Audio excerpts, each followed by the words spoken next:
Proclamação do Evangelho de Jesus Cristo segundo João. Sim. Naquele tempo, disse Jesus a seus discípulos: Como meu Pai me amou, assim também eu vos amei. Permanecei no meu amor. Se guardardes os meus mandamentos, permanecereis no meu amor, assim como eu guardei os mandamentos do meu Pai e permaneço no seu amor.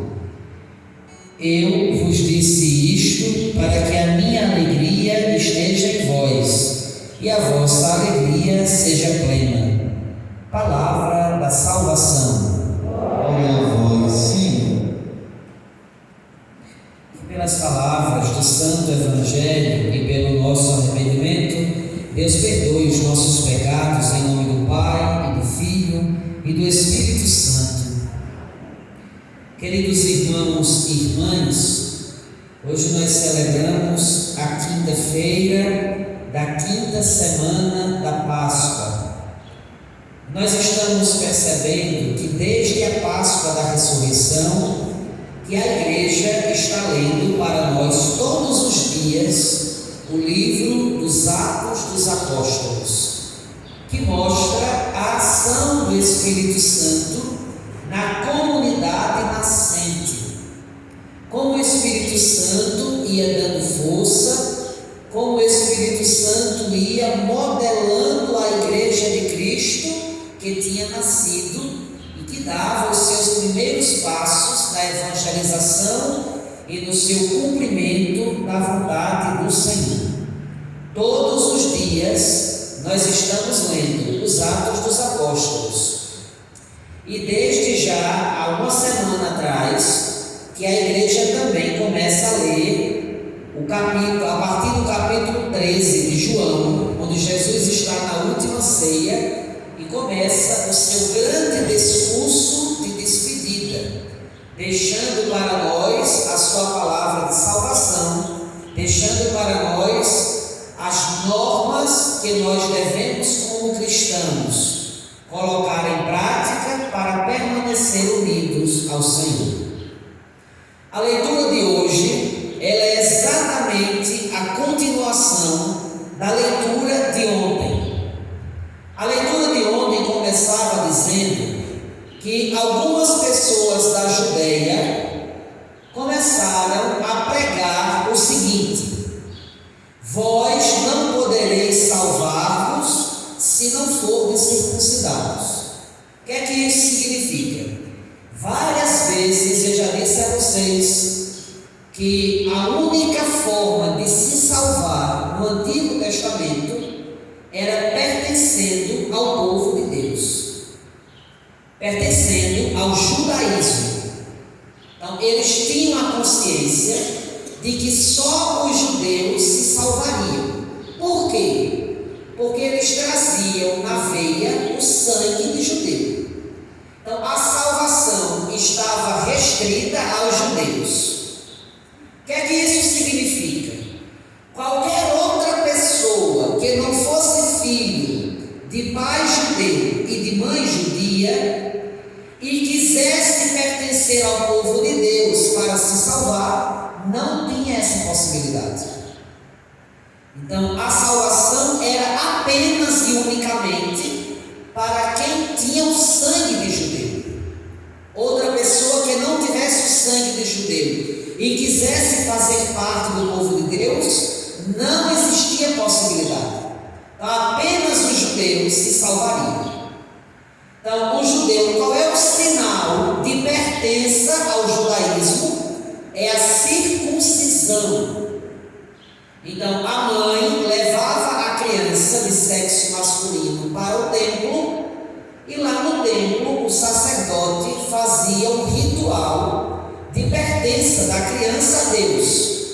Então pegava o prepúcio da criança, cortava o prepúcio como sinal de pertença. Ele trazia no corpo a marca de pertença ao povo de Deus. Então no pênisinho da criança, aquele corinho que vem passando, é como se hoje fosse o que nós chamamos de cirurgia de fimose. Então, se cortava aquele corinho que é chamado de prepúcio. Então todo homem era consagrado a Deus com este sinal de pertença, a circuncisão. Então você fazia parte do povo de Deus quando você era circuncidado. O que é que acontece agora com Jesus? Jesus abre a possibilidade de salvação. Então, para se salvar, eu devo nascer com o sangue de judeu. No cristianismo, não. Jesus diz: quem crê e for batizado será salvo.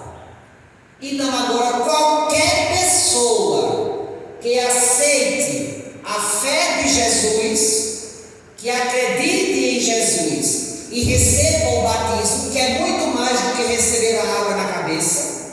O batismo é assumir a missão. Que missão? Aquela que eu acredito. Então, quem crê e for batizado será salvo. Em resumo, quem acreditar em Jesus, for batizado e colocar em prática a sua fé, este será salvo. Então vamos agora pensar na comunidade cristã que estava nascendo. Quem era chamado de cristão? Tinha ali pessoas de vários lugares. Pessoas que eram cristãs, que tinham vindo do judaísmo. Olha, esses já acreditavam em Deus, que Deus é Pai, que só existe um Deus, que foi este Deus que criou tudo. Então este povo já tinha uma fé em Deus e já pertencia ao povo de Deus por meio da circuncisão. Era judeu. Por outro lado, tinham aqueles cristãos que não vieram do judaísmo, mas vieram do paganismo, ou seja, não acreditavam em Deus, tinha união ilegítima, poderia casar mãe com filho, filho com tia, tinha união ilegítima. Enquanto os judeus não comiam carne de animal sufocado, os judeus comiam que se lambuzava.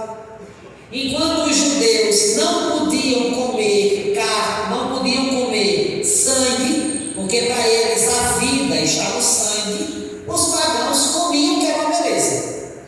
Então agora, no grupo do cristianismo, existia esta mescla. Estas pessoas, umas que vieram do judaísmo e outras que vieram do paganismo. Aí a leitura de ontem que diz assim: irmãos, vós não podereis salvar-vos se não fordes circuncidados. Então o que era que ele estava dizendo? Olha, não basta só acreditar em Jesus e receber o batismo. Vocês devem, não podem pegar o bonde andando. Vocês devem ir para o início. Então olha a ideia qual é. Vocês primeiro devem aceitar o judaísmo, devem praticar a lei de Moisés, devem receber a circuncisão, aí depois acredita em Jesus, recebe o batismo e aí vocês podem salvá-los. Então isso causou uma crise na igreja, a tal ponto dos discípulos que já estavam espalhados terem que reunir um concílio em Jerusalém, o concílio de Jerusalém. Os apóstolos, eles se reúnem para tratar dessa questão, porque esta heresia, esta pregação começava a dividir a igreja.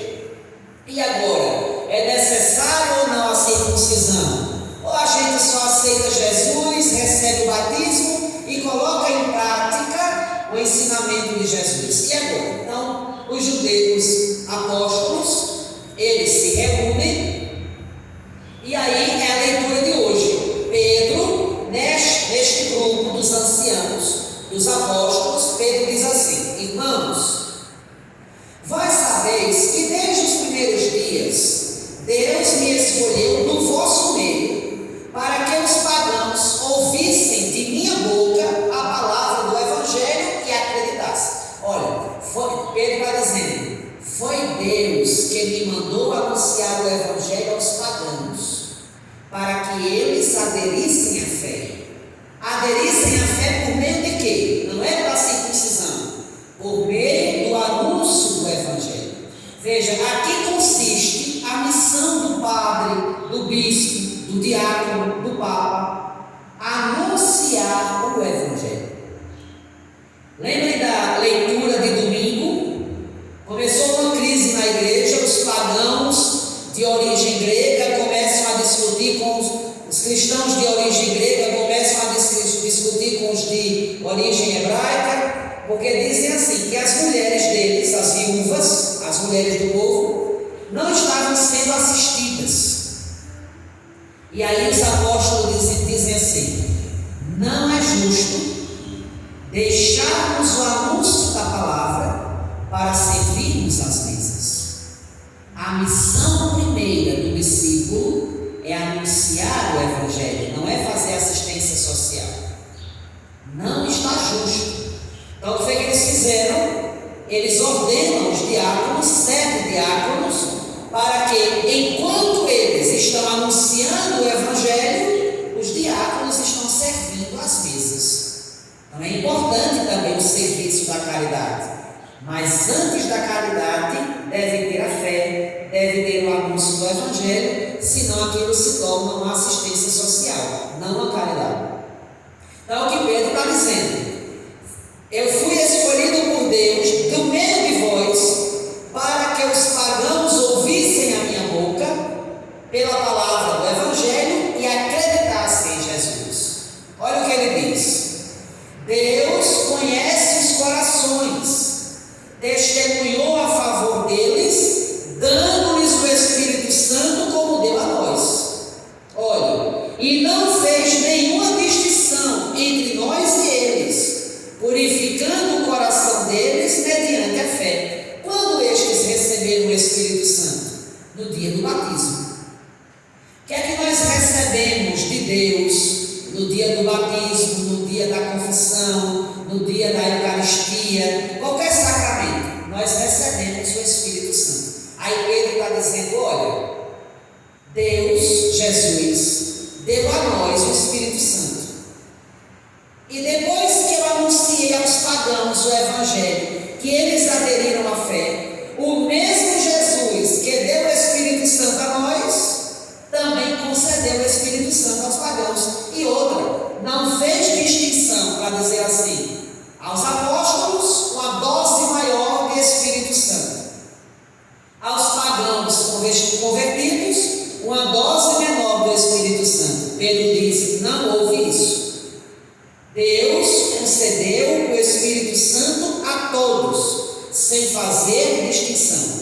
Aí agora ele diz, por que colocais à prova Deus, querendo impor aos discípulos um jugo que nem nossos pais, nem nós mesmos tivemos força para suportar? Ou seja, eram 613 mandamentos que o judeu deveria cumprir. Ninguém conseguia, era muito pesado. Então Pedro está dizendo, se nós que estamos aqui, nós não fomos capazes de observar estes mandamentos todos, por que nós vamos colocar esses coitados para observar? Não é justo. Nós não podemos colocar Deus à prova. Então cada um fala e no final Tiago vai tomar a palavra e vai dizer, por isso sou do parecer que devemos parar de importunar os pagãos que se convertem a Deus.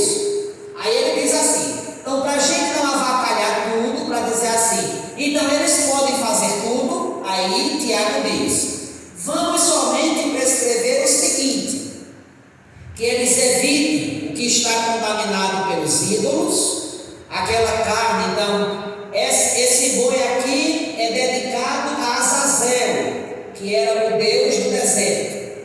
Então se aquele carneiro, se aquele boi, se aquela carne foi dedicada a um Deus que não é o nosso Deus, então é melhor evitar. Não vamos comer dessa carne.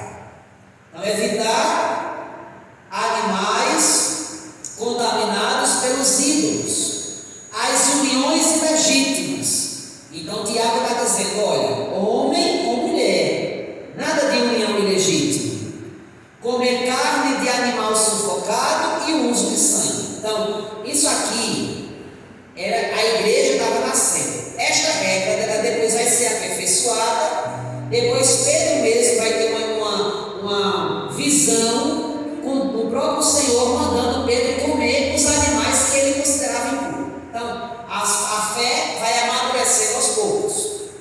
Com efeito, desde os tempos antigos, em cada cidade, Moisés tem os seus pregadores, que leem todos os sábados nas sinagogas. Olha o que Tiago está dizendo.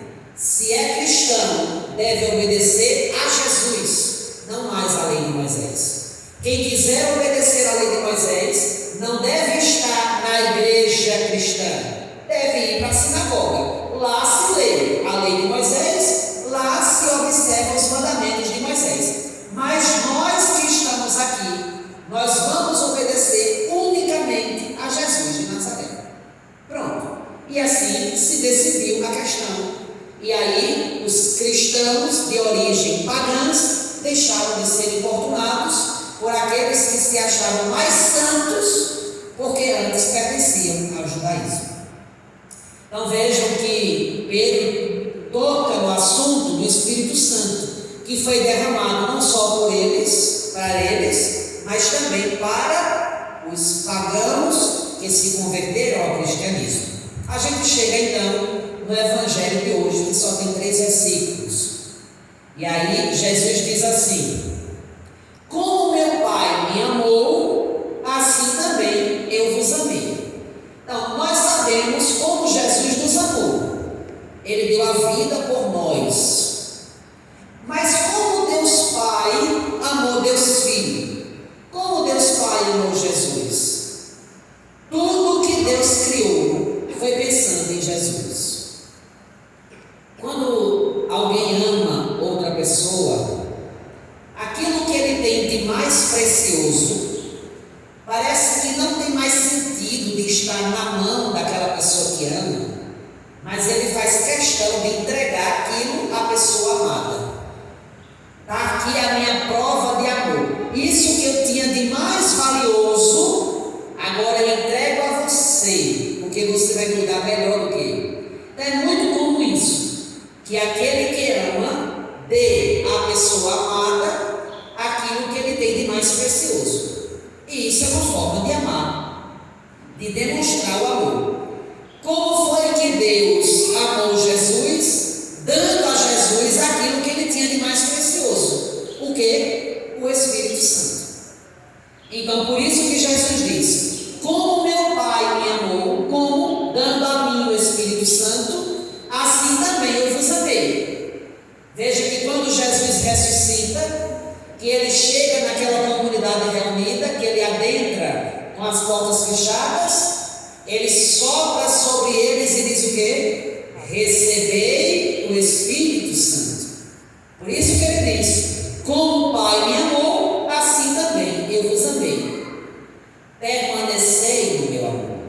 Nós devemos permanecer unidos a Jesus. Só unidos a Jesus, só permanecendo unidos ao Senhor, é que nós receberemos o Espírito Santo. E aí Jesus diz assim: se guardardes os meus mandamentos, permanecereis no meu amor, assim como eu guardei os mandamentos do meu Pai e permaneço no seu amor. Então, Jesus está dizendo o seguinte: para mostrar que me amam, eu não quero que vocês falem bonito de mim, eu quero que vocês obedeçam aquilo que eu ensinei. Então, uma prova de amor para com Jesus é obedecer e colocar em prática tudo aquilo que ele ensinou. De que adianta a gente encher a boca dizendo que é católico, mas não vai para uma missa, não vai para uma adoração, não vai para uma procissão? Qual é o sentido que tem isso? Faz sentido eu dizer que sou católico quando eu obedeço aquilo que a minha igreja me ensina? Então, eu sou católico porque eu vivo a minha fé. Eu acredito naquilo que a igreja ensina, eu coloco em prática aquilo que eu acredito. Aí eu posso dizer, eu sou católico.